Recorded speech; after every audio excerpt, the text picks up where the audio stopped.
Okay, 1 second.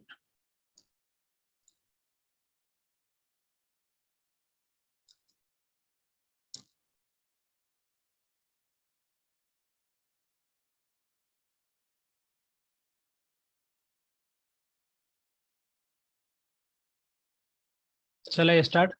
I think सभी ने join कर लिया है।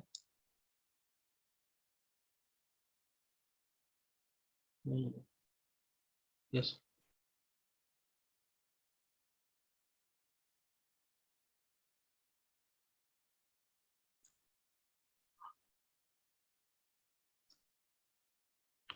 ओके, तो मैं बात कर रहा था principle of controlled emotional involvement. Okay, the worker sensitivity is to client feelings and understand the meaning of these feelings। उसको समझना, उसकी फीलिंग को अंडरस्टैंड करना पर्पसफुली। ओके, और अप्रोप्रिएट रिस्पॉन्स देना। ऐसा नहीं है कि अगर सामने वाला जो क्लाइंट है अगर बहुत ही ज्यादा इमोशनल हो जाता है तो यहाँ पर जो सोशल वर्कर है वो भी साथ में इमोशनल हो जाए, ऐसा नहीं करना है। बहुत ही कंट्रोल्ड इमोशनल इन्वॉल्वमेंट होना चाहिए। मतलब इन्वॉल्वमेंट होना जरूरी है, सिम्पैथेटिक और एम्पैथी शो करना जरूरी है, तभी जो सामने वाला सोशल जो पर्सन है वो अपनी बात को शेयर करेगा।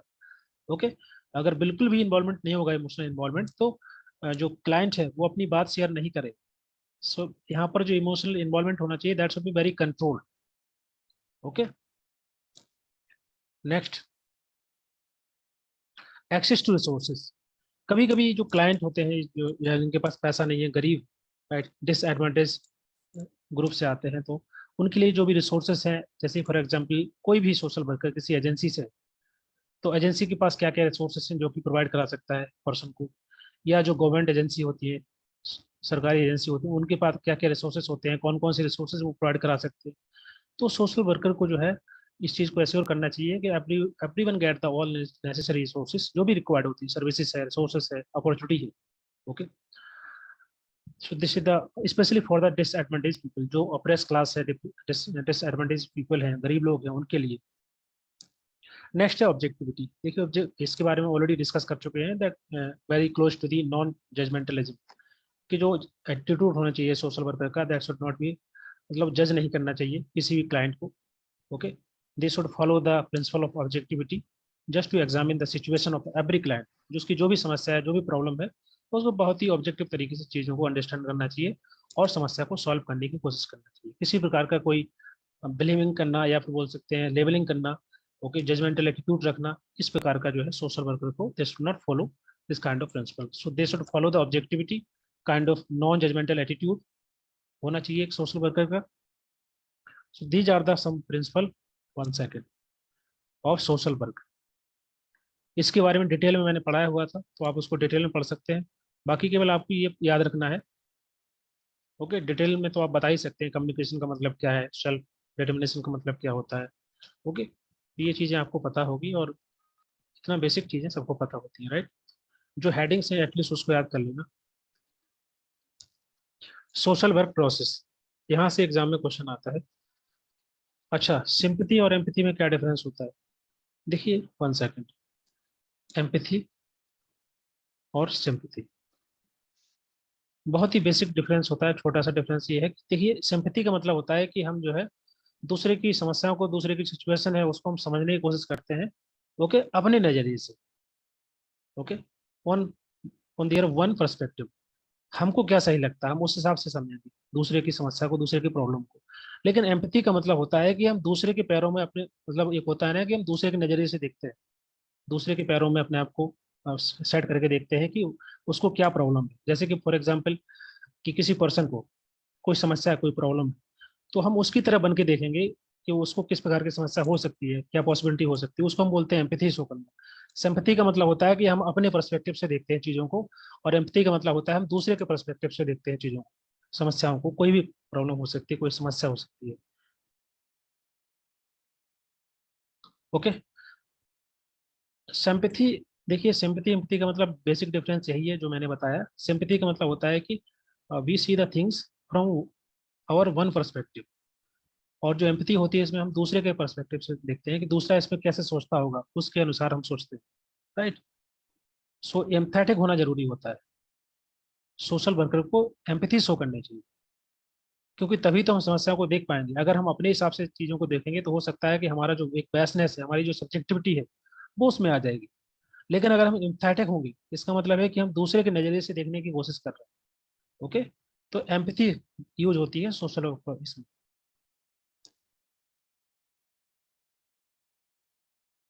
ओके, यहाँ पर सोशल वर्क प्रोसेस दिए गए हैं, 6 स्टेज यहाँ पर दिए गए हैं, जो कि जिसके माध्यम से सोशल वर्क प्रैक्टिस में ये जो है स्टेज यूज करता है, बोल सकते हैं, समस्या को सॉल्व करने के लिए। ओके, और हम लोगों ने इसको कई बार पढ़ा हुआ है। पहला इंटेक एंगेजमेंट, इसका मतलब होता है जैसे एक डॉक्टर है, एक पेशेंट, तो पहले जो पेशेंट को वो एडमिट करता है। ओके, तो शुरुआती फेज होता है इंगेजमेंट करना।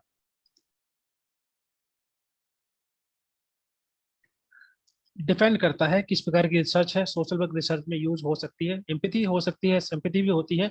Is a kind of subjective, कि डिपेंड करता है किस प्रकार का रिसर्च है। ओके, और लेकिन जो प्रिंसिपल है उसमें जनरली हम एम्पैथी शो करते हैं। एम्पैथी का मतलब होता है कि हम अगर किसी को समझना है तो हम उसके अनुसार समझेंगे, उस वो कैसा है। ओके, उसके नजरिए के अनुसार समझेंगे तो हम जल्दी समझ पाएंगे। ओके, आप क्या समझते हैं किसी चीज को लेकर के, वो आपका एक सब्जेक्टिव मैटर हो सकता है। आप आपका प्रेजुडिस, ओके, ये सभी आ सकता है, लेकिन जब हम दूसरे के नजरिए से देखेंगे तभी हम चीजों को समझ पाएंगे अच्छे से। तो एम्पैथी जनरली यूज होता है। एंगेजमेंट इनटेक, ओके, ये शुरुआती फेज होता है जब सोशल वर्कर और क्लाइंट के बीच में जो है एक रिलेशन बनता है। ओके, जो सोशल वर्कर है वो क्लाइंट के बारे में जानता है, बेसिक चीजें। उसके बाद आता है असेसमेंट। असेसमेंट का मतलब होता है काइंड ऑफ पर्सन की जो प्रॉब्लम है उसके बारे में जानना, उसका नेचर को समझना, प्रॉब्लम के what are the factors, what are the reason behind the problems, वो उसको जानना, उसको डायग्नोसिस करना। जैसे एक डॉक्टर करता है पेशेंट की समस्या को लेकर के, उससे पूछता है क्या क्या समस्या है, क्या प्रॉब्लम है, कितने दिन से समस्या है। ओके, उसके बारे में जानता है, डिटेल में जानता है। उसके बाद आता है प्लानिंग एंड कॉन्ट्रैक्टिंग। कॉन्ट्रैक्टिंग का मतलब होता है कि जब यहाँ पर सोशल वर्कर क्लाइंट को बताएगा कि ये प्रॉब्लम है, इसको हम सॉल्व कर सकते हैं। ओके, तो एक बीच में इनके बीच में कॉन्ट्रैक्ट हो जाता है। ओके, इस चीज़ को इंश्योर करता है सोशल वर्कर कि आपकी इस समस्या को समाधान करने के लिए इतना टाइम लग सकता है, इतने रिसोर्सेज लग सकते हैं, हर चीज़ बताना होता है। तब अगर जो क्लाइंट है अगर वो मानता है तो उनके बीच में काइंड ऑफ कॉन्ट्रैक्ट हो जाता है कि वो है इसकी हेल्प लेगा, इसकी मदद लेगा और अपनी समस्या को सॉल्व करने की कोशिश करेगा। प्लानिंग का मतलब है यहाँ पर कि जो भी प्रॉब्लम है उसके रिगार्डिंग प्लानिंग करना, कि कैसे उसको सॉल्व करना है, क्या उसके बेस्ट अल्टरनेटिव सोल्यूशन हो सकते हैं प्रॉब्लम के, कैसे उसको सॉल्व कर सकते हैं। ओके, नेक्स्ट फेज आता है ट्रीटमेंट और इंटरवेंशन। प्लानिंग के बाद जो है जो भी प्लान बनाया गया है, ओके, उसको इम्प्लीमेंट करना, उस पर काम करना, उसको हम ट्रीटमेंट बोल सकते हैं, इंटरवेंशन बोल सकते हैं। जिस प्रकार से एक डॉक्टर पेशेंट को करता है इंटरवीन और ट्रीटमेंट देता है उसको। लास्ट, सेकंड लास्ट है एवेल्युएशन। एवेल्युएशन को हिंदी बोलते हैं मूल्यांकन। ओके, प्लानिंग के प्लेस पे ही डायग्नोसिस हो सकती है।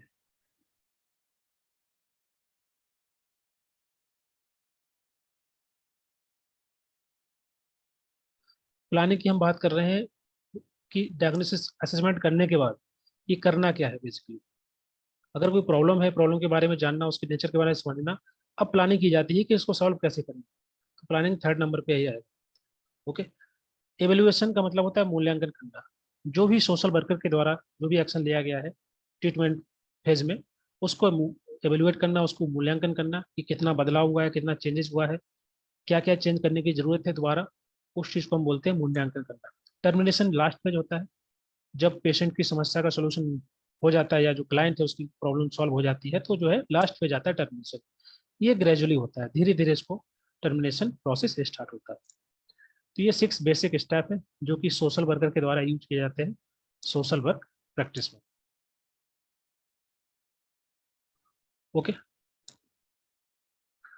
नेक्स्ट इसमें है एलिजाबेथन पुअर लॉ 1601। ठीक है, ये आगे की जो है चैप्टर है, जो टॉपिक है, इनको हम लोग नेक्स्ट क्लास में डिस्कस कर लेंगे गाइस। ओके, और कल से जो है आप लोग टाइम से ज्वाइन करिएगा, बहुत सारे लोग अभी ज्वाइन कर रहे हैं। तो देखिए प्रीति सिंह एंटरिंग वेटिंग रूम, अभी आप लोग ज्वाइन कर रहे हैं क्लास को। ओके, तो यहाँ से beverage report, eligibility poor law 1601 और आगे के जो भी टॉपिक हैं उनको हम लोग नेक्स्ट क्लास में डिस्कस करेंगे। ओके, सीओएस मूवमेंट के बारे में और सेटलमेंट हाउस मूवमेंट के बारे में। 1 सेकेंड, व्हाट हैपेंड।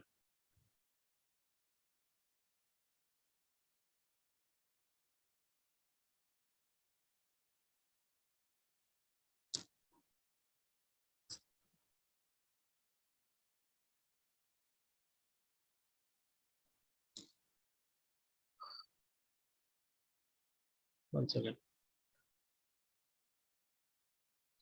ओके, तो हम लोगों ने यहाँ तक डिस्कस कर लिया है सोशल और प्रोसेस तक। हाँ, डेली क्लास डेली है, डेली क्लास होगा, सैटरडे संडे नहीं होगा, और डेली क्लास होगा बाकी। सो हम लोग कवर कर लेंगे, क्योंकि आज थोड़ा सा क्लास लेट स्टार्ट हुआ था, तो ये टॉपिक हमारे अभी छूट गए हैं। Elizabeth poor law 1601, beverage report और सीओएस मूवमेंट के बारे में तो हम लोग कल डिस्कस कर लेंगे। कल स्टार्ट थोड़ा जल्दी, क्लास जल्दी स्टार्ट कर लेंगे 9:10 पर या 9:05 पर। और सभी लोग टाइम से ज्वाइन करिए क्लास, कुछ लोग अभी ज्वाइन कर रहे हैं, ऑलरेडी 1 घंटा हो चुका है, राइट।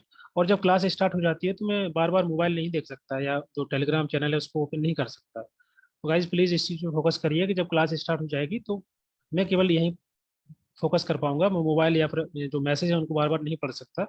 तो प्लीज़ आप लोग टाइम से ज्वाइन करना है। ओके।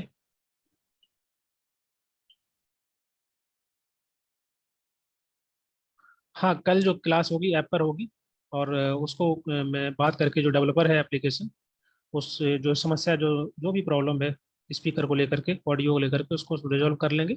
और क्लास जो है एप्लीकेशन पे ही होगी, वहाँ पर कोई बाउंडेशन नहीं है टाइम का, वहाँ पर क्लास 1 घंटा हो सकती है, 1.5 घंटे हो सकती है। ओके। सो मैं कोशिश करूंगा कि कल जो प्रॉब्लम है उसको रिजॉल्व किया जाए एप्लीकेशन पर, और क्लास एप्लीकेशन पे ही होगी। ओके।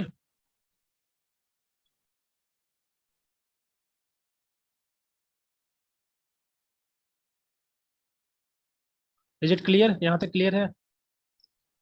बाकी की बात हम लोग कल करेंगे, कल डिस्कस करेंगे नेक्स्ट क्लास।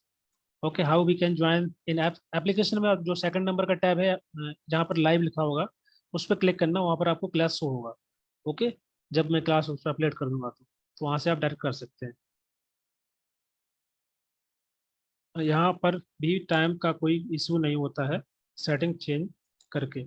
ओके, ये जो इंटरफेस है जूम मीटिंग का, मैं इससे ज़्यादा फ्रेंडली नहीं हूँ, तो मुझे नहीं पता कैसे वो सेटिंग चेंज करते हैं, लेकिन अगर ऐप पर क्लास नहीं होगी तो मैं फिर जो है इसका सेटिंग चेंज करके यहीं पर कंटिन्यू करेंगे। अदरवाइज जो एप्लीकेशन पे भी क्लास होगी। नहीं, एप्लीकेशन में लिंक शेयर नहीं करनी होती है। एप्लीकेशन पर डायरेक्ट आप एप्लीकेशन को ओपन करिए, वहाँ पर लाइव क्लासेस का सेक्शन है सेकंड नंबर का, उस पर क्लिक करेंगे, वहाँ दिख जाएगा आपको 9 बजे। ओके।